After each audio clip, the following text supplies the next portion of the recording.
연 10% 수익률 보장, 매월 100만 원 임대 수익 지급. 제주도 여행 가셨던 분들이라면 길거리에서 이런 광고 문구 한두 번쯤 보셨을 겁니다. 객실을 일반에 분양하고 관리는 호텔 운영사가 맡으면서 수익금을 나눠 갖는 그런 형태의 분양형 호텔 이야기입니다. 최근 5년 사이에 제주도에 폭발적으로 늘었고 이제는 평창올림픽을 앞둔 강원도에도 속속 들어서고 있습니다. 정부가 규제를 풀면서 이런 분양형 호텔들이 우후죽순 생기고 있지만 관리가 제대로 안 돼 분쟁이 끊이지 않고 있습니다. 최근 제주도의 한 유명 호텔은 임금 체불 혐의로 검찰 조사를 받고 있고 또 분양자들과는 법적 분쟁을 벌이고 있는 걸로 드러났습니다. 신진 기자의 보도입니다. 지난 2015년 설립된 라마다 제주암덕 1차 호텔입니다. 지난 6월 이 호텔 셔틀버스 기사로 취직한 김모 씨는 2달치 임금 500만 원가량을 아직도 받지 못하고 있습니다. 너 나가면 돈 못 받는 거 알지? 저희는 지금 발이 먹혔어요. 퇴직을 하면 돈을 못 받는 거는 기정사실이고.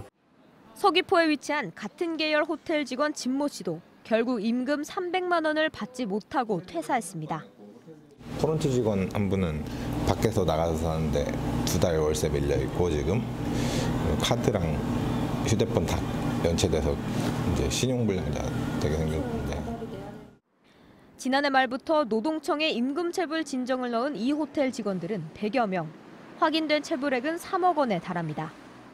노동청은 제주 라마다 계열 호텔 운영사 회장 서모 씨를 기소 의견으로 검찰에 송치했습니다. 피해자는 직원들만이 아닙니다. 해당 호텔들은 객실을 아파트처럼 분양한 뒤 호텔 수익을 투자자에게 배분하는 형태로 일반 관광 호텔과 다릅니다. 설립 당시 연 10% 이상의 수익률을 내세워 분양을 완료했지만 배당금을 제대로 지급하지 못하면서 일부 투자자들도 법적 대응에 나섰습니다. 분기가 다가오면 꼭 준다고 해놓고서는 나와야 되는 그 날짜에는 또 넘겨버리고, 내가 알아보니까 전 세계적으로 이런 상품은 없더라고. 특히 해당 호텔 운영사는 임금체불 상황에서도 지난 9월 함덕에 또 다른 분양형 신규 호텔을 열어 논란이 커지고 있습니다.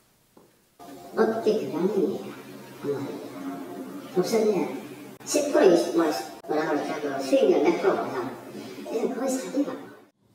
중국인 특수가 시작된 2012년 정부가 호텔 객실 분양을 가능하도록 하면서 2013년 800실에 불과했던 제주도 건축물 분양 신고 건수는 지난해 4,400실로 늘었습니다. 하지만 중국인 단체 관광이 금지되면서 곳곳에서 분쟁이 끊이지 않고 있습니다. 안 들어오니까 뭐 너도 이제 다 안 되는 거죠. 제살가끔 너무 과잉되니까. 최근 분양형 호텔 열풍이 올림픽을 앞둔 강원 지역으로 확산되고 있어 정부 차원 관리가 시급하다는 지적이 나옵니다. JTBC 신진입니다.